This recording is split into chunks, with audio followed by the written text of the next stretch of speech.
Oke, Shalom, selamat pagi semuanya.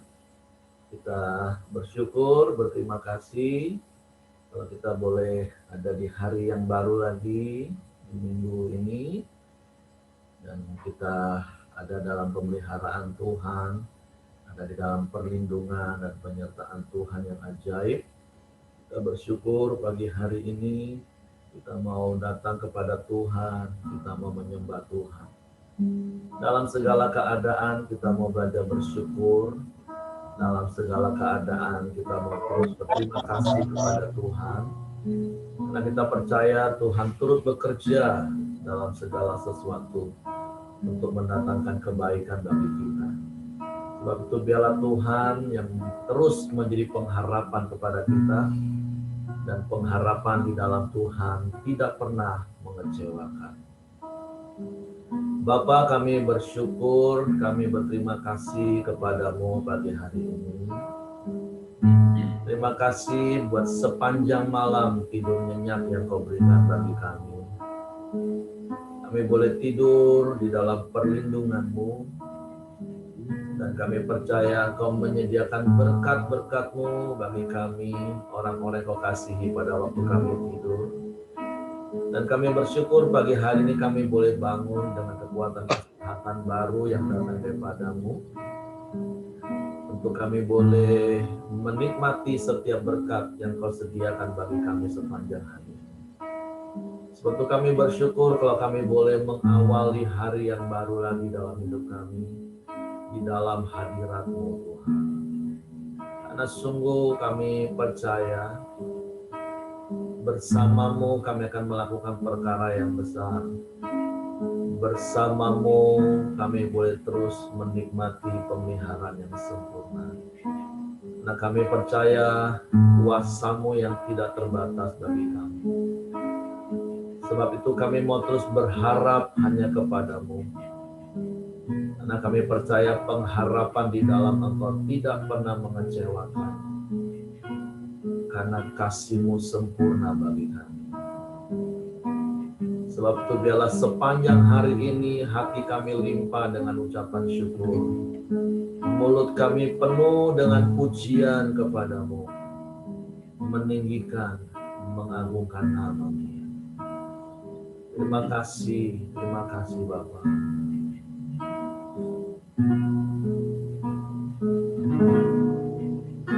Tuhan, Kaulah pengharapanku, ku percaya hanya kepadamu.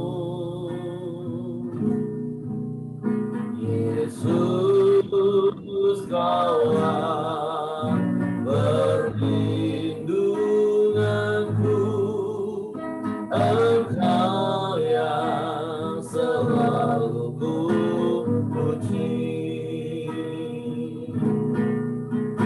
Tuhan, Kaulah pengharapanku, ku percaya hanya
kepadamu, mulutku penuh dengan pujian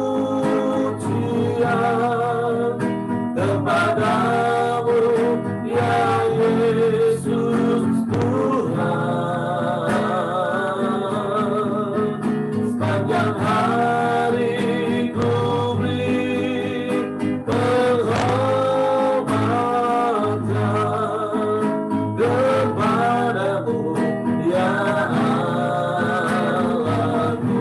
Sekali lagi berkatakan, mulut kami penuh dengan pujian, mulutku penuh dengan pujian,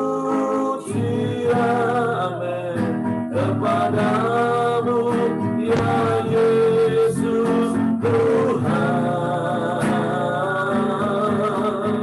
Sepanjang hari ku beri penghormatan kepadamu, ya Allahku. Hanya kepadamu, ya Allahku, kepadamu, ya Allahku. Hanya kepadamu, kepadamu, ya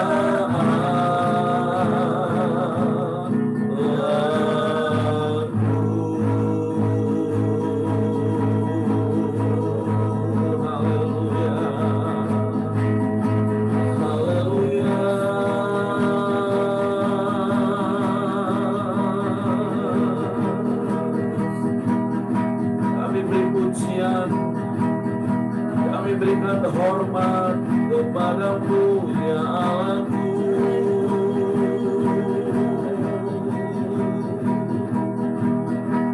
Kami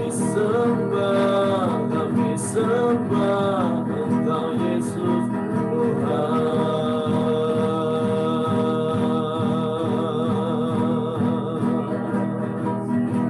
Sebab Engkaulah pengharapan kami, dan pengharapan di dalam-Mu tak pernah mengecewakan kami, Tuhan.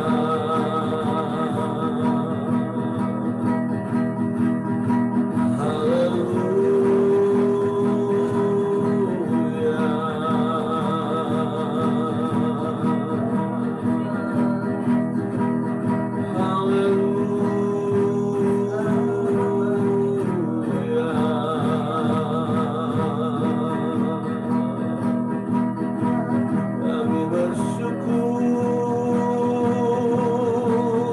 Kami bersyukur kepadamu dalam segala keadaan kami, Tuhan. Haleluya.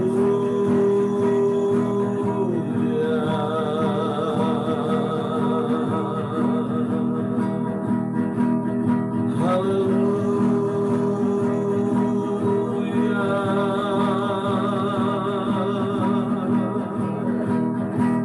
Kami puji, kami sembah Engkau Yesus Tuhan.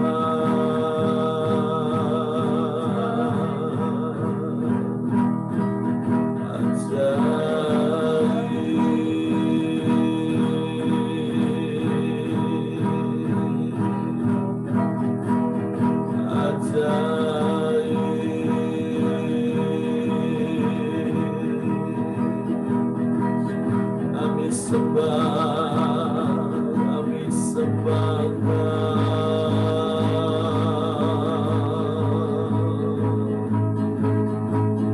kami muliakan nama-Mu Yesus Tuhan.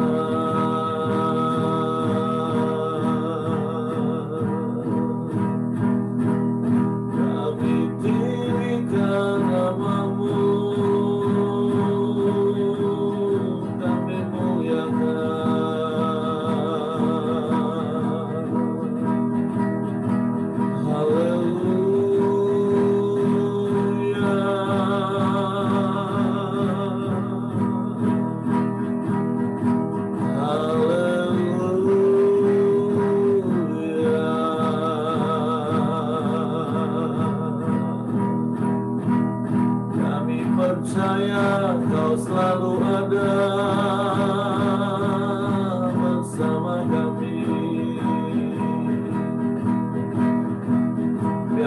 percaya setiap perkataan firman-Mu,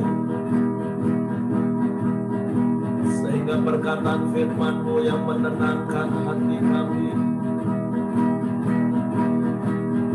Biarlah firman-Mu yang menguasai hati dan pikiran kami.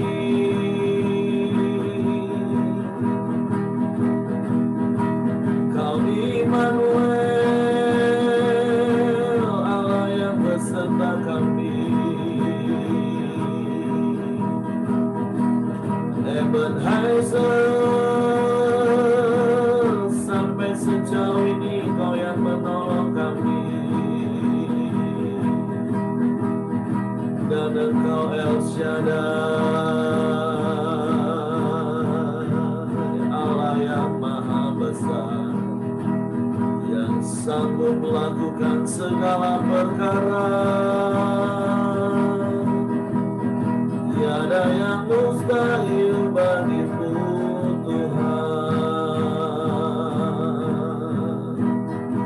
Dan tidak ada yang mustahil bagi orang yang percaya kepadamu. Itu janji firman-Mu, Tuhan. Dan biarlah Kau dapati hati kami percaya kepadamu. Sebab Engkau yang selalu ada bersama kami di setiap musim hidup kami. Bahkan Engkau yang bertindak berikan pertolongan bagi kami. Dan itu semua hanya karena anugerah-Mu, bukan karena perbuatan kami. Terima kasih.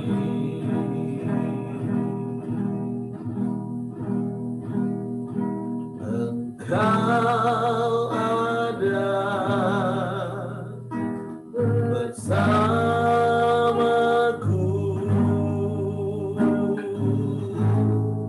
di setiap musim hidupku. Amin. Tak pernah Kau biarkan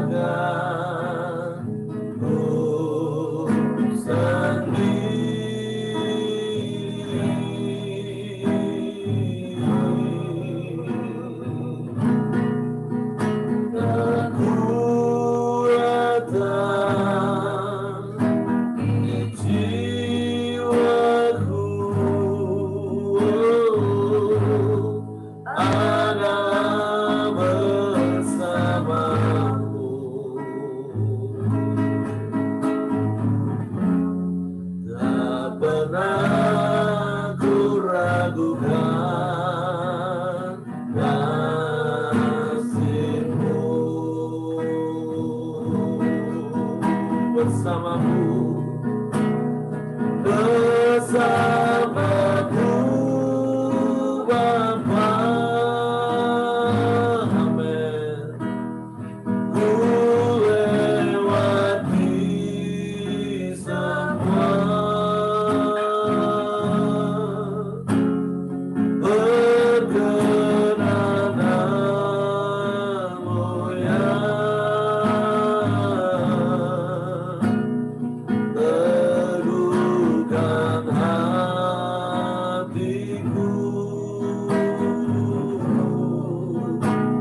bersamamu Bapa, bersamamu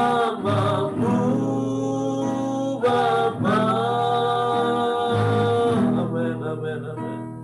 Ku lewati semua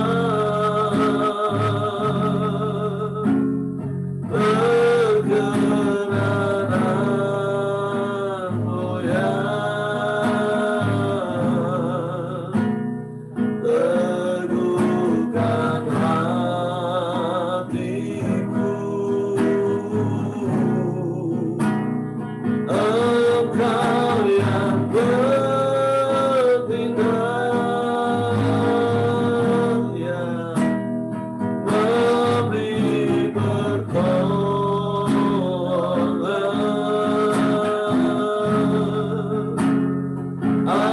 Anugerahmu besar berlimpah bagiku. Cukuplah anugerahmu bagi kami Tuhan. Anugerahmu besar berlimpah bagiku. Ya, semua karena anugerahmu Tuhan. Anugerahmu besar berlimpah bagiku. Semua hanya karena anugerah-Mu. Semua hanya karena kasih-Mu. Biarlah perkara ini yang terus kami ingat dan kami percayai dalam hidup. Bapa, kami bersyukur Engkau setia. Engkau selalu ada di dalam setiap musim hidup kami. Engkau yang tidak pernah meninggalkan kami, Engkau yang tidak pernah membiarkan kami. Engkau yang selalu bertindak untuk memberikan pertolongan kami. Tuhan, ampuni kalau seringkali justru kami yang meragukan Engkau. Sebab itu tolong kami Roh Kudus untuk kami terus mengerti firman-Mu, memahami firman-Mu. Bukan hanya sebatas pengetahuan manusiawi kami, tapi sungguh-sungguh firman-Mu menguasai hati dan pikiran kami, mengendalikan seluruh hidup kami. Karena kami percaya firman-Mu. Firman-Mu menjadi respon otomatis kami. Kami lakukan firman-Mu.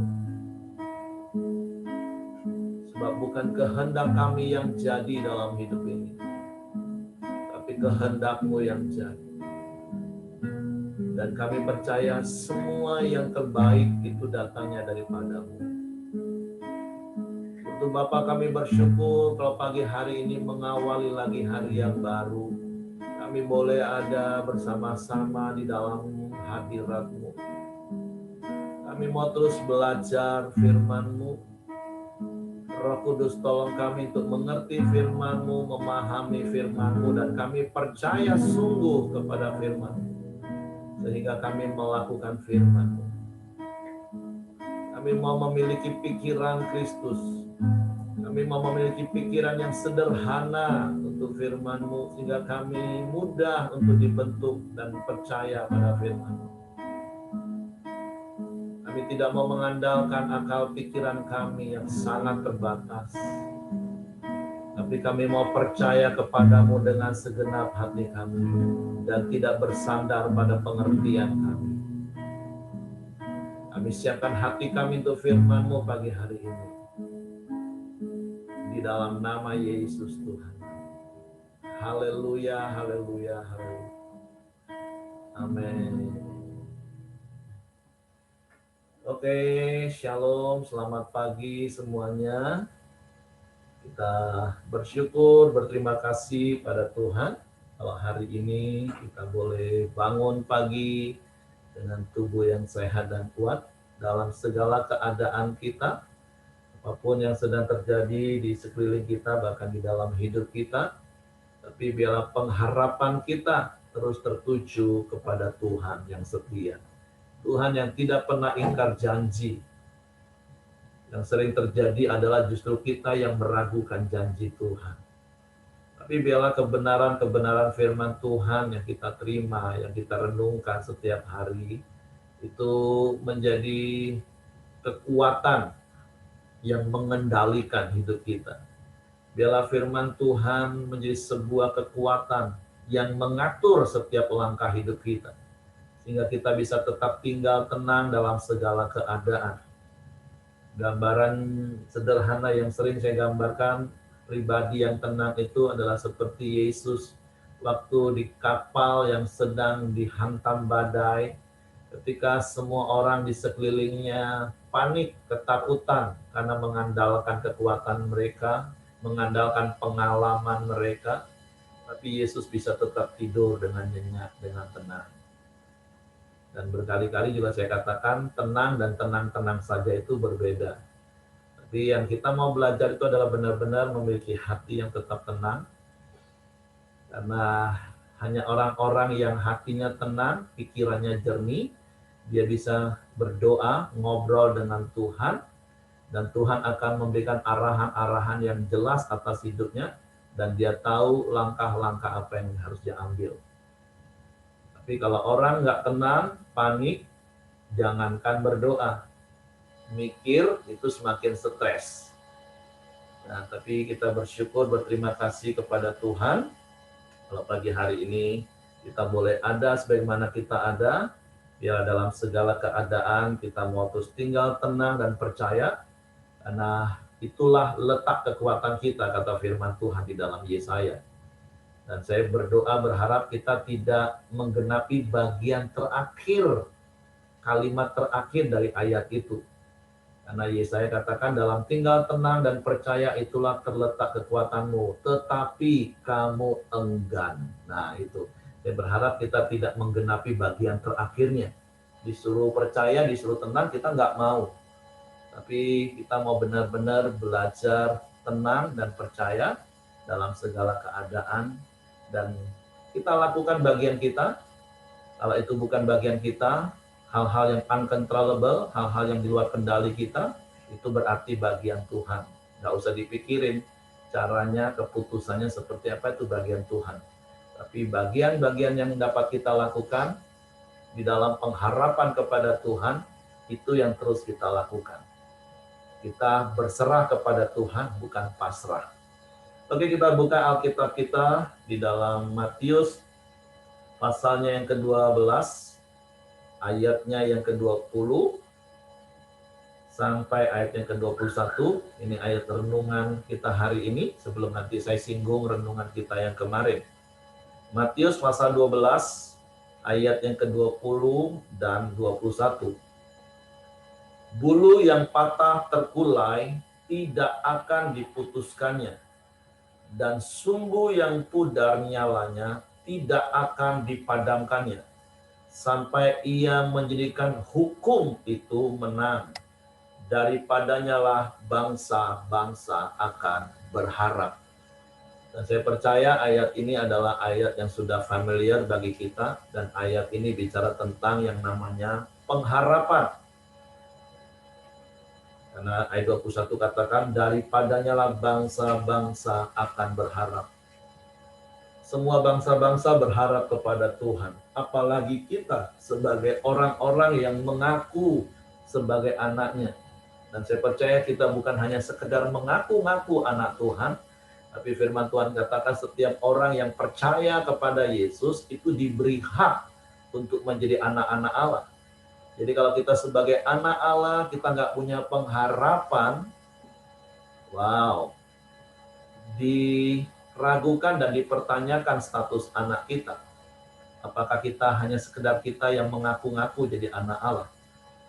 Bahkan kalau kita baca di dalam 1 Tesalonika pasal 4 ayat yang ketiga, bahkan ketika kita mengalami masalah, Sedih itu normal, mengalami sedikit goncangan itu juga normal, tapi jangan terus tinggal dalam goncangan seperti seorang pilot ketika pesawatnya menghadapi turbulensi atau crosswind, tiba-tiba pesawatnya tergoncang dan sepertinya terhempas.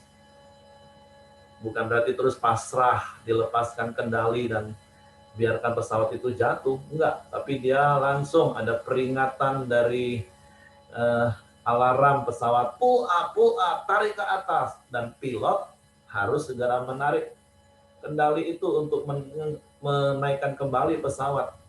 Nah, begitu juga dengan hidup kita. Ketika ada goncangan seperti kita mulai terhempas, Roh Kudus ngomong, bangkit, bangkit, bangkit. Nah, masalahnya keputusannya di tangan kita. Kita mau bangkit atau kita mau terus jatuh. Nah, tapi orang yang punya pengharapan, firman Tuhan katakan di dalam Ibrani, pengharapan itu digambarkan seperti sauh, jangkar yang kuat. Kapalnya boleh besar. Jangkar itu paling berapa persen sih dibanding dengan kapal itu? Sangat-sangat kecil jangkar itu dibanding dengan kapal itu. Apalagi dibanding dengan ombak yang menerpanya. Tapi kalau jangkar itu benar-benar nyangkut di batu karang, maka nggak akan terseret ombak, sebesar apapun ombak. Masalahnya, jangkar pengharapan kita itu nyangkut di batu karang Yesus atau enggak? Itu pertanyaannya Bapak Ibu. Ini bahan perenungan kita hari ini.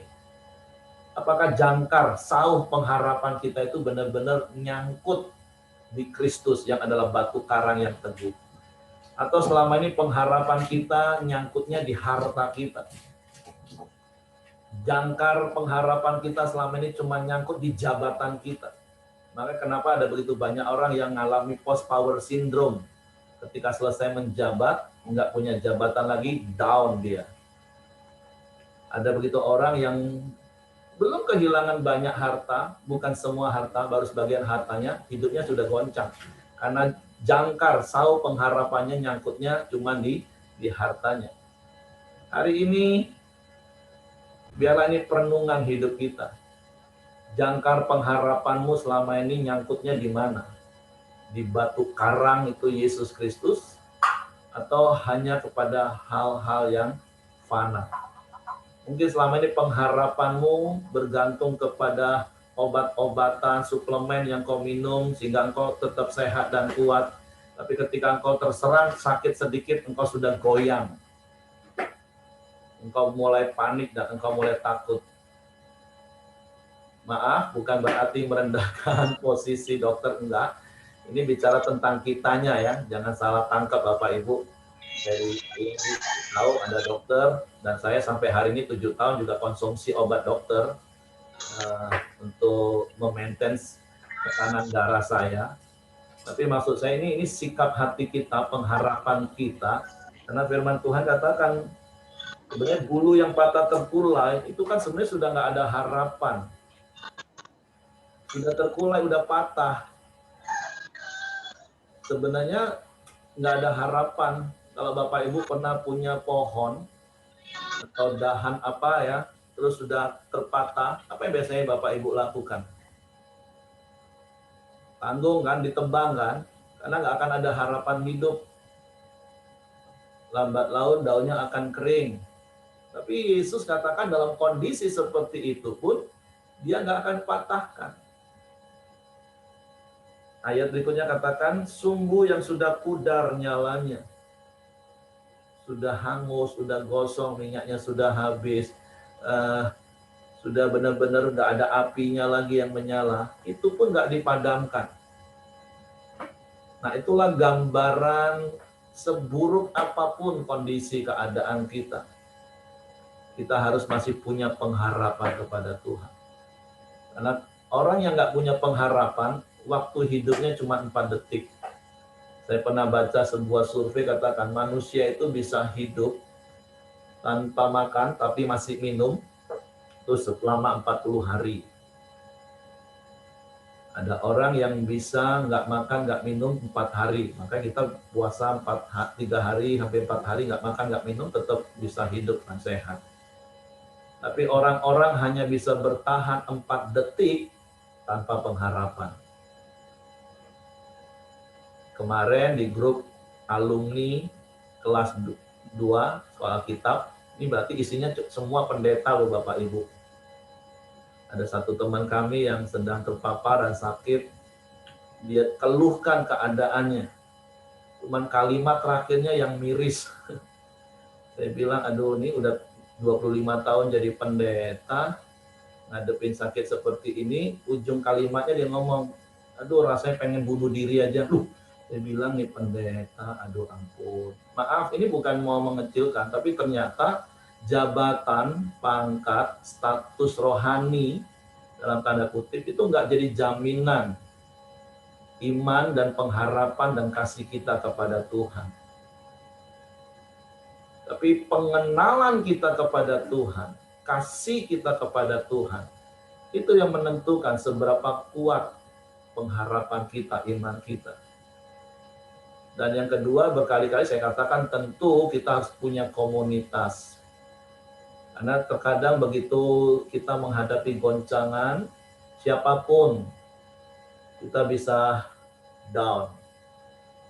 Tapi percayalah ada Roh Kudus yang terus ngomong pull up, angkat naik ke atas lagi. Terus ada teman-teman di sekitar. Makanya jangan pernah sendirian. Orang yang merasa sendirian, hilang pengharapan, ujungnya pasti bunuh diri.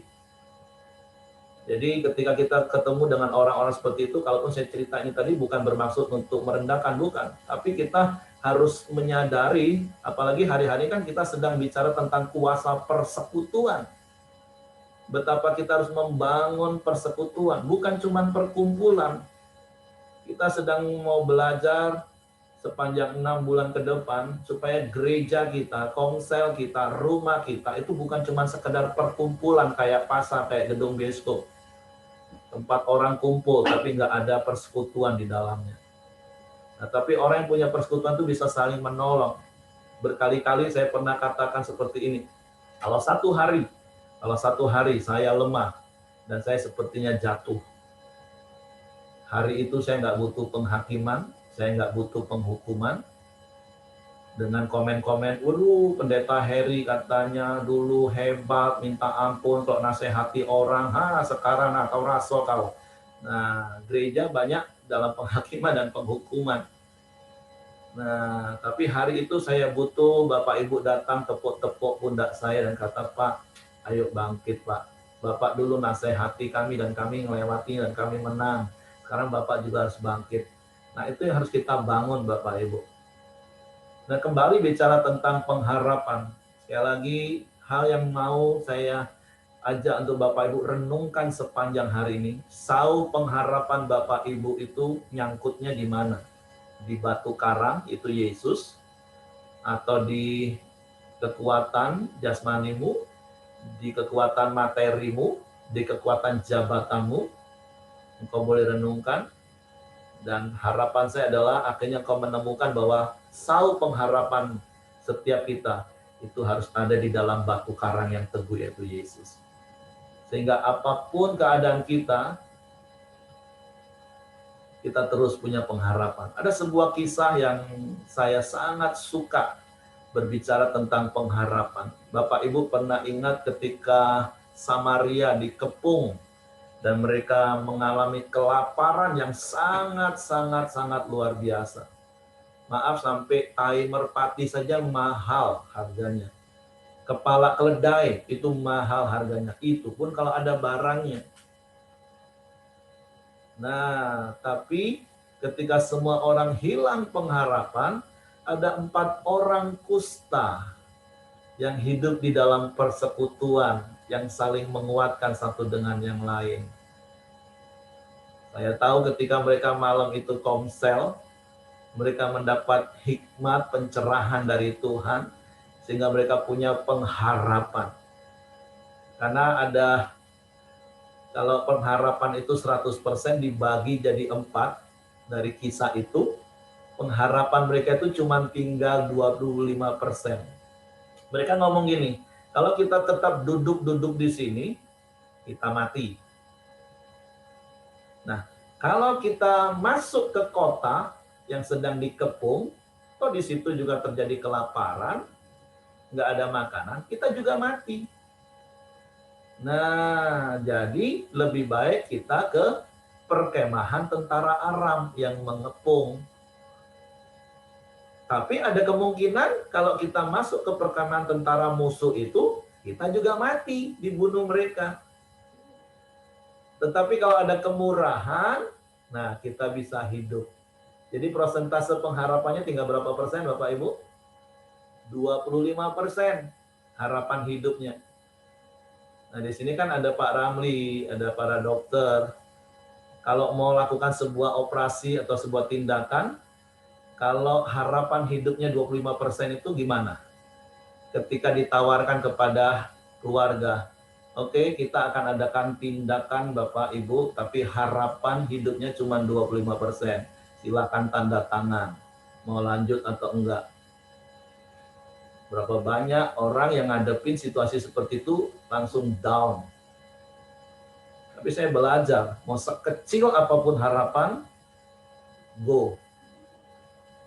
Nah, risikonya, tantangannya apa yang terjadi, saya nggak mau tahu. Saya berserah kepada tim medis dalam hal ini, contohnya. Kan masih ada 25% harapan, jangankan 25% harapan. Kalaupun harapannya 10%, 5%, ya selama masih ada harapan. Tapi balik-balik pengharapan kita kepada siapa? Tentang hidup ya, itu tadi hanya contoh. Tapi kita melihat 4 orang kusta itu, mereka punya pengharapan kepada Allah Israel, dan mereka akhirnya bukan cuma berharap, tapi mereka bertindak Bapak Ibu. Nah banyak orang akhirnya pengharapannya itu, ya kemarin saya tulis lagi kalimat-kalimat yang Tuhan taruh dalam hati saya. Beberapa waktu yang lalu sudah saya pernah tulis, tapi kemarin Tuhan ingatkan saya untuk saya tulis lagi, saya post lagi di Facebook, di IG. Percaya versus berusaha percaya. Karena sekali lagi sampai hari ini saya sering temukan bahkan orang Kristen, kayaknya bukan percaya deh, maaf bukan menghakimi, tapi mereka adalah orang-orang yang berusaha percaya. Nah, orang yang percaya itu adalah orang yang berserah penuh kepada Tuhan. Mempercayakan hidupnya. Mempercayakan cara dan keputusan ke dalam tangan Tuhan. Apapun yang Tuhan putuskan dan bagaimanapun cara Tuhan, itu urusan Tuhan. Nah, tapi ada begitu banyak orang yang berusaha percaya kepada Tuhan. Untuk apa? Untuk menghibur dirinya di dalam kecemasannya, di dalam kekhawatirannya. Tapi sebenarnya dia yang mengatur cara dan keputusan Tuhan. Kapan terbuktinya? Waktu ketika Tuhan memberikan keputusan yang tidak sesuai dengan keinginan hatinya. Dia mulai kecewa, dia mulai marah. Beberapa hari yang lalu, kita juga belajar tentang Yohanes Pembaptis yang kecewa. Semalam di komsel kami dibahas lagi. Kenapa ada begitu banyak orang bisa kecewa? Karena punya ekspektasi. Punya ekspektasi pengharapan nggak salah. Tapi masalahnya kalau dikorek lebih dalam lagi, orang yang kecewa itu orang yang egosentris. Sebenarnya dia bukan berharap kepada Tuhan, tapi dia sedang mengatur Tuhan. Karena egonya, ekspektasinya bukan berdasarkan janji-janji Tuhan, tapi ekspektasinya berdasarkan harapan-harapan yang dia tuntut kepada Tuhan. Nah, come on, hari-hari ini kita benar-benar ngalami. Dan ketika belajar terus firman Tuhan melalui Koram Deo, hari-hari ini saya temukan jawabannya di Matius 11 ayat 25. Minggu lalu kita sudah belajar. Kenapa banyak orang seperti itu? Dan kebanyakan itu justru orang Kristen yang sudah bertahun-tahun jadi orang Kristen. Karena ternyata pikirannya semakin rumit ketika firman Tuhan hanya jadi batas pengetahuan. Nggak sampai ke dalam hati. Dan firman Tuhan katakan bagi orang-orang yang punya pikiran yang sederhana, itu perkenanan Tuhan turun. Nah, terlalu banyak orang Kristen yang ada puluhan tahun jadi orang Kristen, pikirannya jadi rumit, dibuat rumit sendiri. Padahal firman Tuhan itu sederhana. Firman Tuhan itu cukup kita terima dengan kerendahan hati dan kelemah lembutan. Firman Tuhan ngomong A, kita lakukan A. Bahkan berkali-kali semalam saya di Komsel juga ingatkan, banyak orang selalu ngomong gini, aduh Pak, teori sama praktek itu beda Pak. Saya bilang, aduh ampun, tipuan iblisnya berhasil deh. Yang namanya teori sama praktek itu harusnya beda. Kalau Bapak Ibu, harus sama. Kalau Bapak Ibu baca resep, resepnya harus dikocok. Bapak Ibu ngomong, nggak usah, di mixer aja. Nah itulah kita kadang sok pinter. Resepnya sudah kasih tahu, kocok, ya kocok dong. Kita mau blender, mau mixer. Nanti resepnya suruh kita bakar. Nggak usah lah, digoreng aja lebih cepat. Nah kan sok pinter semua kita ini. Firman Tuhan ngomong A, kita ngomong B. Firman Tuhan ngomong C, kita ngomong D. Nah itulah yang lambat laun membuat pengharapan kita akhirnya nggak kepada Tuhan lagi. Tapi sekali lagi pagi hari ini, come on, renungkan kebenaran firman Tuhan. Karena saya percaya keadaan kita belum seburuk apa yang kita pikirkan. Kalau kita biarkan pikiran kita yang liar ini, apalagi kita hanya terbiasa melihat berita yang buruk, mendengar berita yang buruk, melihat kejadian yang buruk, kita mikirin perkara-perkara yang buruk, dan itu yang menguasai hati kita. Masalah sepele pun seakan-akan dunia sudah runtuh menimpa kita. Tapi kalau kita membiasakan diri dengar firman, renungkan firman, maka itu akan membuat pengharapan kita semakin kuat di dalam Tuhan. Bumi boleh bergoncang, langit boleh runtuh, tapi kita ada di dalam kerajaan yang tidak tergoncangkan. Itu pengharapan kita. Sehingga kita tetap dapat tinggal tenang dalam segala keadaan. Oke, Tuhan memberkati. Itu saja yang ingin saya sampaikan pagi hari ini bagi Bapak Ibu sekalian. Mungkin Bapak Ibu mendapatkan pencerahan lain dari Tuhan mengenai ayat ini. Silakan bagikan. Oke, silakan Bapak Ibu.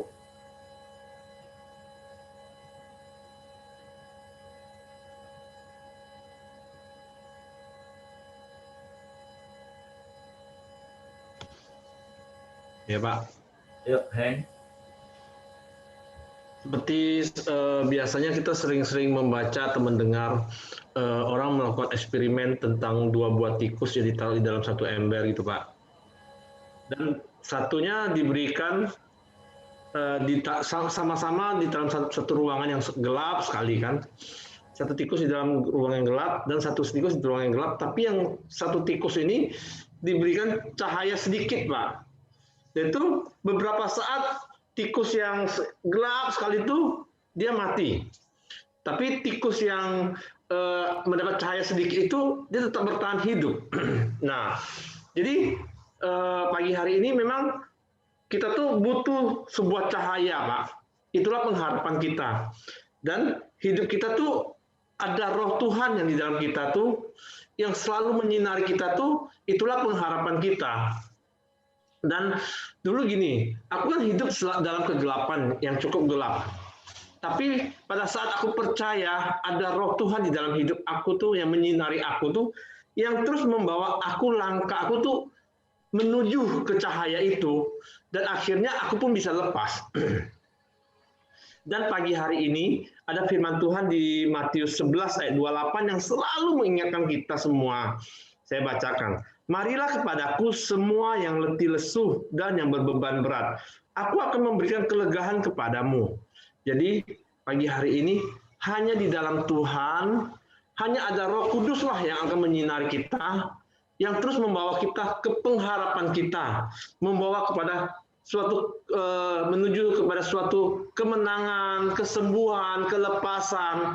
Nah, tapi kalau kita tidak ada Roh Kudus dalam hidup kita yang menyinari kita, biarpun itu hanya setitik cahaya kecil, kita hidup dalam kegelapan, dalam ketakutan, dengan kekhawatiran, maka kita pun akan terus imun kita bisa turun dan kehidupan kita bisa bertambah hidup di dalam kegelapan, dan kita pun akan lama-lama pun akan hilang gitu loh. Jadi kita pagi hari ini saya sangat diberkati bahwa ada Roh Kudus di dalam hidup kita yang cukup menyinari setitik kepada kehidupan kita, membawa kita hidup terus di dalam Tuhan. Hanya itu yang saya bagikan, Pak. Terima kasih. Oke, mantap, Heng. Jadi itu bukan hanya sekedar ilustrasi, tapi itu memang sebuah penelitian dan survei yang dilakukan seorang profesor. Nah, saya lebih tepatnya lagi bukan di ruangan, tapi 2 ekor tikus ditaruh masing-masing di satu ember hitam yang berisi air. Nah, tapi satunya ditutup secara rapat, yang satunya ditutup dengan ada satu titik lubang. Nah, sepanjang malam tikus itu di dalam air itu, nah itu kan situasi yang sangat genting kan. Tikus bukan binatang air, tikus itu binatang darat. Nah, tapi ketika keesok paginya dibuka kedua ember itu, maka tikus yang tertutup di ember berisi air yang tidak ada lubang itu sudah mati.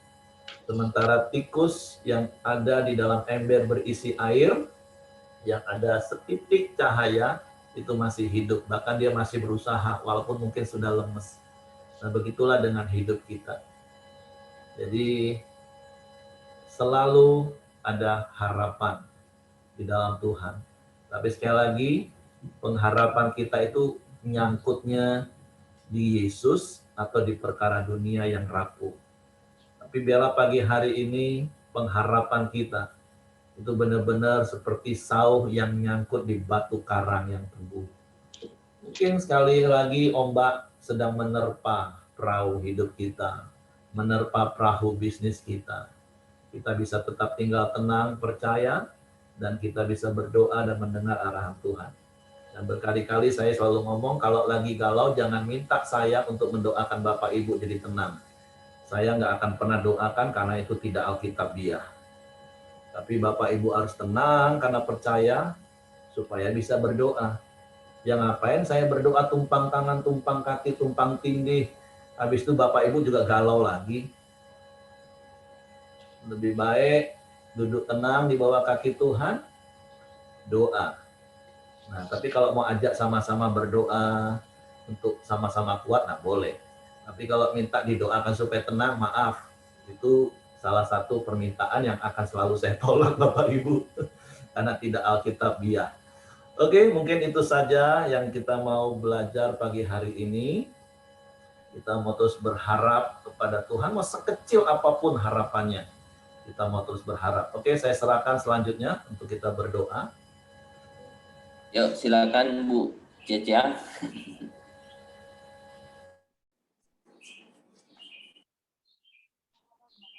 Mari kita sama-sama berdoa.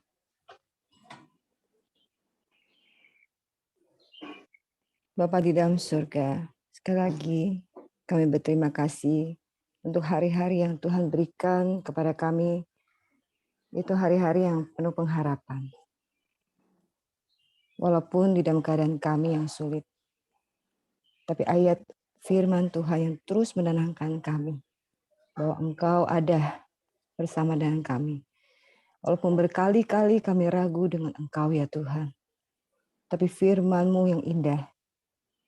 Yang terus mengingatkan kami. Bahwa di dalam Engkau ada pengharapan. Tuhan Yesus, ampuni setiap kami. Ampunilah kami semua. Karena kami sering hanya berusaha untuk percaya padamu. Tapi kami tidak percaya kepada Engkau dengan sungguh-sungguh. Percaya kepada Engkau Allah yang memberikan kami keselamatan. Tuhan, ubahkan kami semua. Jikalau kami masih bersalah, jikalau kami dalam pemikiran kami, hati kami yang serong, yang salah, sehingga kami boleh mendapatkan perkenanan Engkau. Untuk apa kepintaran kami? Untuk apa hikmat manusia? jikalau kami tidak sungguh-sungguh percaya kepada Engkau. Pagi ini juga kami mau bawa beberapa saudara kami di bawah kaki salib-Mu ya Tuhan, yang mereka membutuhkan pertolongan Engkau. Tuhan, kami berdoa ya Tuhan untuk Papa dan Mama Pak Hengki. Tuhan, kau terus yang memelihara mereka dan berikan kesembuhan kepada mereka. Di dalam pemulihan, Tuhan Engkau yang tolong mereka. Dan biarkanlah dalam saat-saat seperti ini, mereka justru menjadi semakin dekat dengan Engkau ya Tuhan. Dalam nama Tuhan Yesus kiranya sembuhlah mereka. Terpujilah Engkau, kami terus memuliakan Engkau saja. Tuhan Yesus, kami juga mau berdoa untuk Pak Andreas. Saat ini dalam keadaan yang sakit, kami serahkan dia di dalam tangan Engkau. Saat ini pun mereka lagi sedang menunggu antri untuk mendapatkan rumah sakit dan untuk masuk ICU ini. Tuhan, kami hanya meminta kepada Engkau saja. Tuhan, kami hanya berdoa di dalam kesulitan, di dalam ketidakmungkinan, di dalam ketakutan dan kegelisahan. Tuhan, Engkau menenangkan Pak Andreas. Engkau yang menolong dia di dalam nama Tuhan Yesus. Untuk segala jikalau saat ini pernafasan dia yang sulit, Tuhan sembuhkan dia di dalam nama Engkau Yesus Kristus. Tuhan, kami hanya hanya berharap pada Engkau. Terkadang kami hanya berpikir dengan cara manusia saja yang bisa menyembuhkan kami. Tuhan, tapi ada kuasa kebangkitan Engkau yang menolong dia. Kami hanya berharap sekali lagi kepada Engkau. Dan juga Ibu Junior, istrinya, yang sedang isolasi, Tuhan terus memberikan ketenangan kepadanya. Ada Roh Kudus yang beserta dia. Bapa di dalam surga, kami juga menyerahkan Buyung Christian yang terus berharap untuk mendapatkan pekerjaan sesuai dengan bidangnya. Tuhan, sekali lagi kami terus berdoa untuk imannya. Iman yang berpengharapan kepada Engkau saja. Bahwa Tuhan yang mengatur hidup dia. Tentunya bukan dia yang mengatur Tuhan. Tentunya dia akan boleh melihat apa maksud Tuhan sampai hari ini dia belum mendapatkan pekerjaan yang sesuai dengan bidangnya. Sehingga imannya bertumbuh di saat justru dia belum mendapatkan pekerjaan sesuai dengan profesinya. Karena Tuhan tahu sesungguhnya apa yang kami inginkan. Tapi kami percaya Tuhan mau menjadikan Buyung Christian indah. Dan juga kami berdoa juga Ibu Merianti. Tuhan, Engkau yang memberikan dia pengertian demi pengertian. Menjadi teladan bagi banyak orang. Tuhan yang memberikan kerendahan hati. Tuhan yang juga menolong dia dalam segala profesi dia. Kami serahkan juga Bu Merianti di dalam tangan Kau. Kami juga menyerahkan saat ini untuk Ibu Linda ya Tuhan. Kehidupan dia sekarang ini. Mungkin dia saat ini tersesat. Mungkin dia pun tidak tahu apa yang dia harus lakukan lagi. Tuhan, kepadamu sekarang kami serahkan dalam tangan-Mu untuk Bu Linda. Tolong dia ya Tuhan. Roh Kudus-Mu bekerja di dalam hatinya. Kami percaya bahwa dia adalah bagian daripada anak-anak Tuhan. Kami percaya bahwa dia yang sudah diselamatkan. Tuhan, seperti domba yang tersesat, Engkau akan cari Tuhan. Kami berdoa untuk dia. Kiranya Engkau sungguh mencari dan boleh membawa dia balik kembali. Bersama juga dengan Yehezkiel. Saat ini dia dalam kepahitan yang luar biasa dan juga sakitnya dia ini ya Tuhan. Terkadang orang tua dan sekelilingnya tidak tahu bagaimana lagi harus menolong anak ini. Tuhan Yesus, kami yang ada di sini mau belajar mengingat dia. Walaupun kami tidak kenal Yehezkiel. Tapi berikan kami belas kasihan kepada anak ini. Di umur dia yang harusnya dia boleh produktif. Tapi saat ini dia harus lebih banyak di rumah. Kami percaya Tuhan punya maksud. Tuhan tidak akan memberikan hidupnya sia-sia. Kami terus berdoa untuk Yehezkiel, tolonglah dia. Tuhan sembuhkan dia. Tuhan berikan ketenangan kepada dia. Tuhan memberikan kesembuhan batinnya oleh karena nama Engkau. Sehingga waktunya tiba, dia boleh memuliakan Tuhan dan bersaksi bagi nama Engkau. Tuhan berikan iman padanya. Kau tolong keluarga ini Tuhan. Selamatkan mereka. Kami bersyukur kami punya Allah yang setiap saat kami boleh datang kepada Engkau. Amin. Terpujilah karena namamu. Kami juga tidak lupa berdoa untuk keluarga Pak Simon. Kami berdoa ya Tuhan anak-anak Pak Simon dan untuk pembantunya yang saat ini juga terpapar COVID. Berikan hikmat kepada Pak Simon untuk mengambil langkah-langkah yang tepat yang Tuhan boleh berikan kepadanya. Dan juga Engkau menyembuhkan mereka semua di dalam nama Tuhan Yesus. Terpujilah Engkau sekali lagi ya Tuhan. Di dalam nama Tuhan Yesus Kristus kami sudah berdoa. Amin. Bapak, terima kasih. Kami bersyukur pagi hari ini karena kami Tuhan boleh mendapatkan kekuatan dari firman-Mu setiap saat Tuhan. Tuhan, kami tahu pengharapan kami satu-satunya adalah Engkau Tuhan. Kami juga bersyukur pagi hari ini kami menyerahkan bangsa dan negara kami Indonesia yang kami cintai Tuhan. Biarlah Tuhan, harapan kami untuk bangsa kami Tuhan, supaya ada damai dan sejahtera senantiasa Tuhan. Dan Engkau memberikan bangsa kami ini kesejahteraan Tuhan. Terima kasih Tuhan, kami tahu hasil bumi yang melimpah Tuhan, Engkau berikan, biarlah semua boleh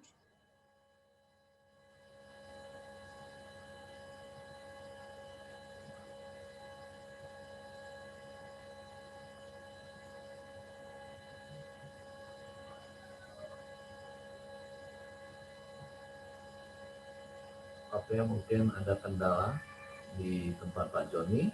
Oke, saya sambungin, Pak. Bapak, terima kasih kami terus membawa bangsa kami ke hadapan-Mu ya Tuhan. Kami tahu Tuhan bangsa kami sedang dilimpa oleh pandemi COVID-19 ya Bapak. Tapi setiap kami Tuhan terus menaruh pengharapan dan percaya hanya kepada Engkau Tuhan. Biarlah setiap orang-orang yang terpapar sakit Tuhan, biarlah pengharapan mereka hanya kepada Engkau. Kami tahu pertolongan kami hanya di dalam Engkau, karena Engkau Allah yang menyembuhkan, karena Engkau Allah yang memberikan kesembuhan di dalam nama Tuhan Yesus ya Bapa. Terima kasih, kami tahu mukjizat-Mu terus ada dalam kehidupan di zaman sekarang ini Tuhan. Kami menaruh pengharapan kami hanya di dalam Engkau ya Tuhan. Dan juga Tuhan terus melindungi setiap orang yang belum terpapar ya Tuhan. Tuhan tutup bungkus dengan kuat kuasa darah-Mu ya Pak. Tuhan terus bawa bangsa kami ini lebih baik lagi ya Bapa. Kami menaruh bangsa kami ke bawah tangan kaki-Mu ya Tuhan. Tuhan berkati pemerintahan yang ada Tuhan. Yang sedang membawa bangsa kami untuk terlepas dari terpapar COVID-19 ini ya Tuhan. Tuhan berkati presiden kami. Berikan hikmat Tuhan. Berikan apapun daya Tuhan untuk membawa bangsa kami untuk lepas dari COVID-19 ini ya Tuhan. Terima kasih, berkati juga menteri dan jajaran dari gubernur dan wali kota, bupati, serta staf sampai yang terkecil juga Tuhan. Biarlah mereka sehati Tuhan, biarlah mereka sepakat Tuhan untuk menjalani roda pemerintahan sesuai dengan kehendak dari pimpinan yang atas Tuhan. Supaya kami bisa lepas dari pandemi COVID-19 ini ya Tuhan. Tuhan, terima kasih ya Tuhan. Kami serahkan bangsa kami Indonesia ke bawah tangan kasih-Mu ya Tuhan. Mari kita doa Bapa kami. Bapa kami yang di surga, dikuduskanlah nama-Mu, datanglah kerajaan-Mu,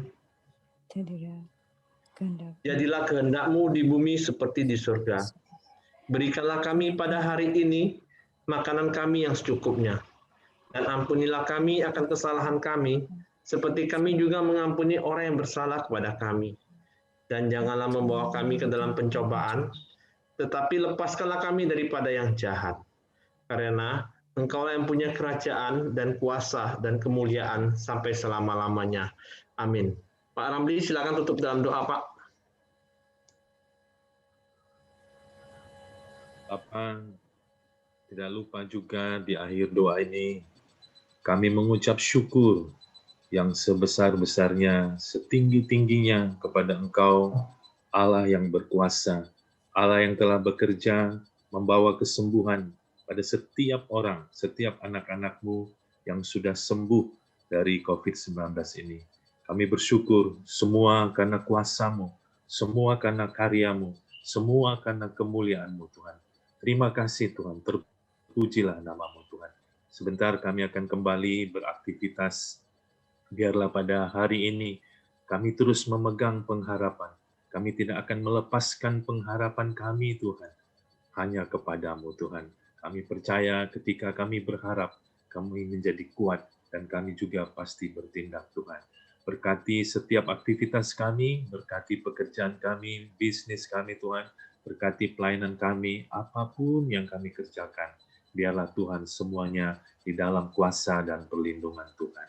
Dan biarlah kami boleh terima berkat-Mu, kasih karunia daripada Allah Bapa, damai sejahtera daripada Tuhan Yesus, dan persekutuan dari Allah Roh Kudus menyertai setiap kami hari ini sampai selama-lamanya. Dalam nama Tuhan Yesus kami sudah bersyukur, kami sudah berdoa. Haleluya. Amin. Oke, semangat pagi, selamat beraktivitas, Tuhan memberkati.